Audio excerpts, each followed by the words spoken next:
Continue the same chapter with a new topic, changing countryside.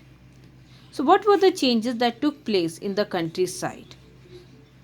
So you can see there was a changes in the relationship between a king and his subject, especially the rural population, change in the method and technique of cultivation, and you can find there was a differentiation amongst the people who are engaged in agriculture. Then land grants and new rural elites. Land grants provide some insight into the relationship between the cultivator and the states. So here come popular perception of king. So you know what is perception? That it's a belief or a opinion often held by many people, and that is based on how things seems. So here who made the perception here? What is that? What did the subject think about their ruler? या प्रजा अपने राजा के बारे में क्या सोचती है? So obviously inscription cannot provide all the answer. Inscription do furnish us with significant information regarding the policies and achievement of the concerned ruler. However, they do not help us in any way regarding the popular perception of the king. So we should keep in mind also that in ancient time the ordinary people they rarely left any account of their thought and experiences regarding the ruler. The ordinary people perhaps could not have the dare to do or to say under the monarchical system of government. They were not so liberal as now. So the historian they try to reconstruct the history of the ordinary people, okay, by examining the stories. Here the stories contain in anthologies like the Jatak, the Panch Tantra. So here are the sources that throw light on the socio-economic condition of people, that is the Jatak, the Panchtantra and the Hitopadesh. So Jatak, that was written in Pali language in the middle of the first millennium AD. The Jatak tell us about the stories of the previous birth of Gautam Buddha. The number of, if we talk about the Jatak, it throw light on the socio-economic condition of the people, and even it provide information about the political conditions or events at the age of Buddha. Okay, Panchtantra, you can see, which was authored by Vishnu Sharma. It also furnishes with the important information regarding the life of the ordinary people. Okay, then we talk about Hitopadesh, that is based on Panchtantra, and the writer here you can see Narayan Pandit also provide us a glimpse of the life of ordinary people. So here a very interesting story known as Ganda Tindu Jatak. It tells us about the deplorable condition of the subjects, okay, including the elderly women, the men, the cultivators, the herders, the village boy, and even animals of a wicked king. So what was there? The king neither took to the work of public welfare nor attempt to know regarding the problems of his subject. So there was a practice that the king used to go among the masses in discuss in order to know about their problems and difficulties. So one day the wicked king went among the masses. He came to know that the people were fed up with him. The masses bitterly criticizes the king as he neither attempt to make them secure from the dacoits nor from his own collectors. The people were attacked by the robbers at night, and they were day by, and you can see the tax collected during the day. So at last the people abandoned their village and went to live in the forest in order to escape from this situation. So what we come to know from the story that there was no good relationship between the king and his subject, particularly in the rural population. The masses had to bear heavy taxes, okay, and you can see the agriculture was the main source of their livelihood. The king demanded high taxes in order to fill their coffers. Consequently, the peasant always lived in fear. It also revealed that beside meeting the heavy tax demand of the state, the peasant had also to meet the undue demand of the tax collector. So escape into the forest remained the last option, as that is reflected in the Jatak story. So the other strategy to meet the demand of heavy taxes is to increase the production, came to be adopted. So here you can see strategy for increasing production. Many measures were adopted in order to increase agricultural production during the period. The state paid special attention to the growth of agriculture and would make arrangement for irrigation and water distribution to look after the interest of the farmers.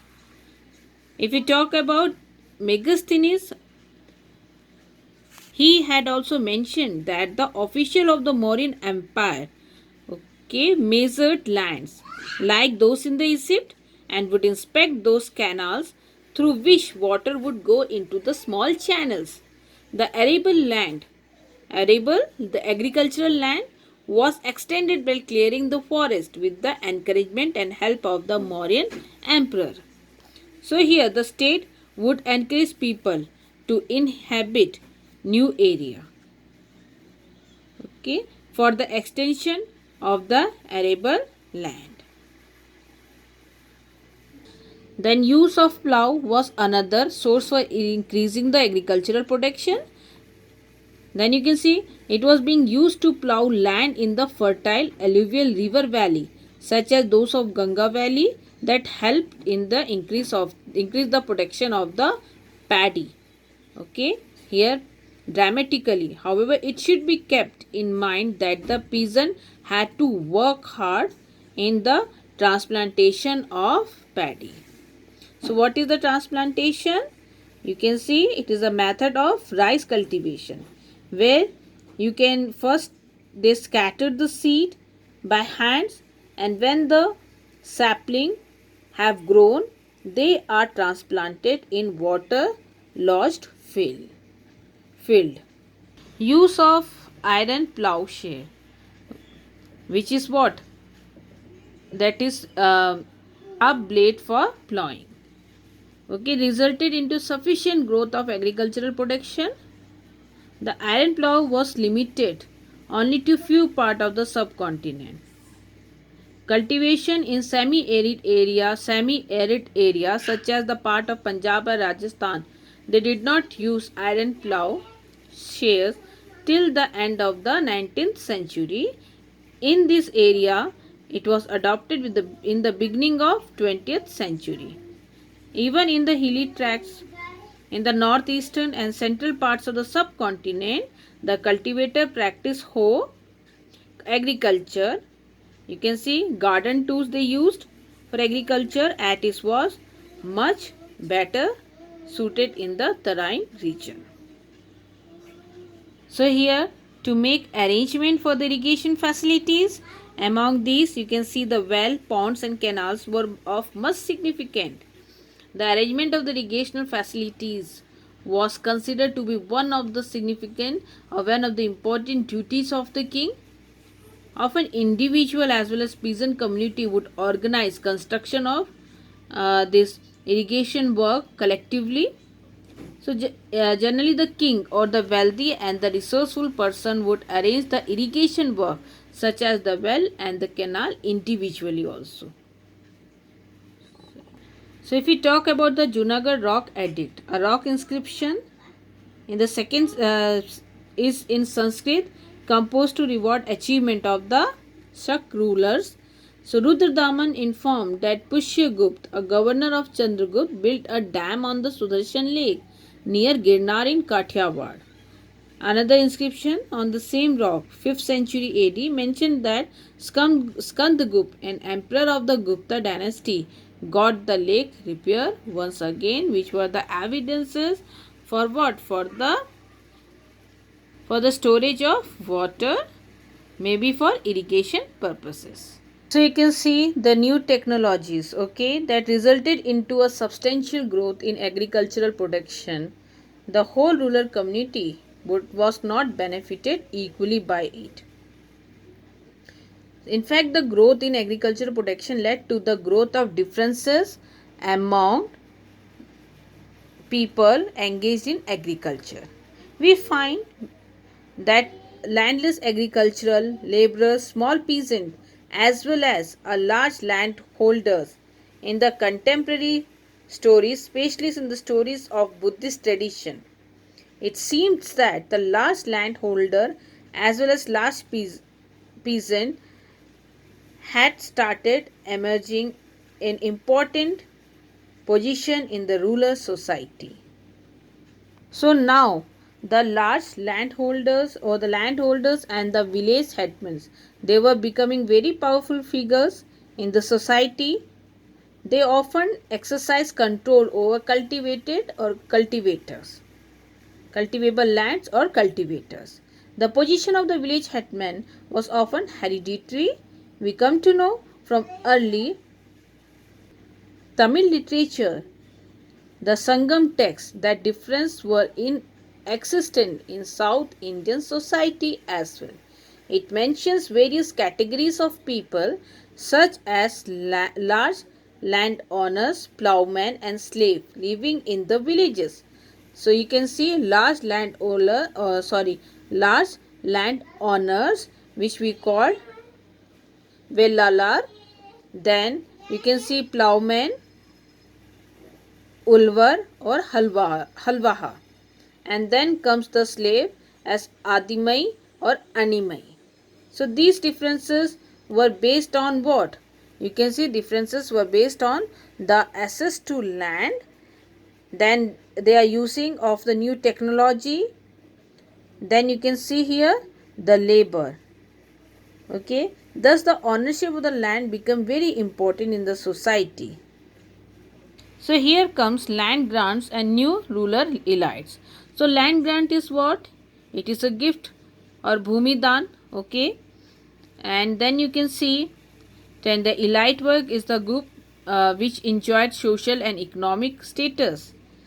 So in the opinion of the scholars, grants of land were being made by the rulers from the early centuries of the common era. We find and we mentions of many such land grants in the inscription. Most of these inscriptions were on copper plate, but some of them were on stone plates. So if we talk about the beginning of the land grants were made in particular to Brahmanas or religious institutions. Okay. Here most of these inscriptions were in Sanskrit which mentioned about it.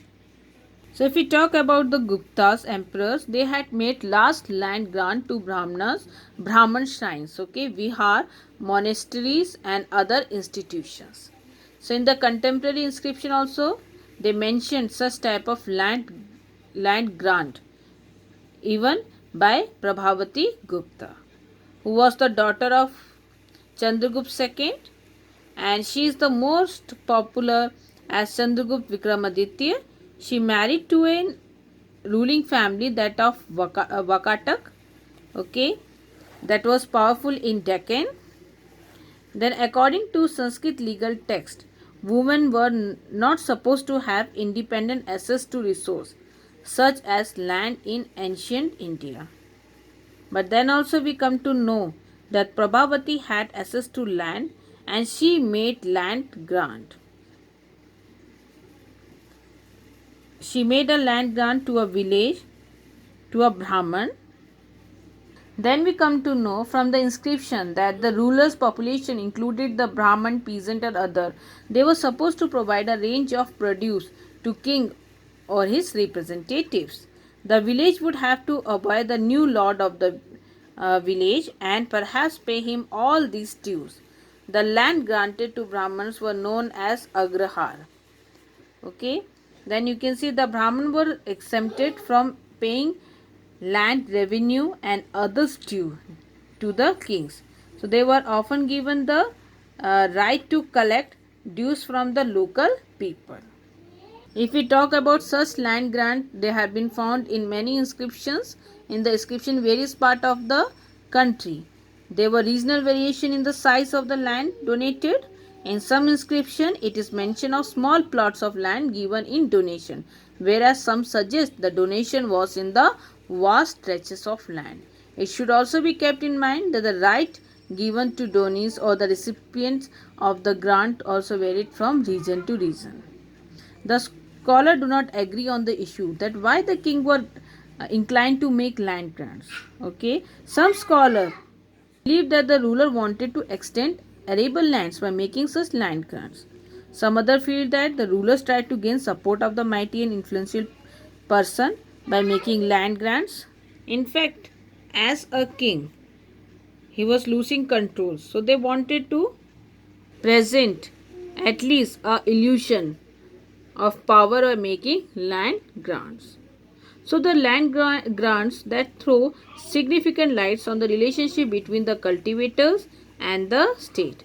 However, it should be kept in mind the persons such as pastoralists, fisher folk and the hunter-gatherer, mobile or semi-sedentary, artisans and shifting cultivators were habitual of leading an independent life. They were often beyond the reach of official or samantas and samans. Generally, such groups did not maintain detailed records of their lives and transactions. So here we saw the changes that occurred and the condition of people, their relation with the states, and how a gap emerged in the rural societies.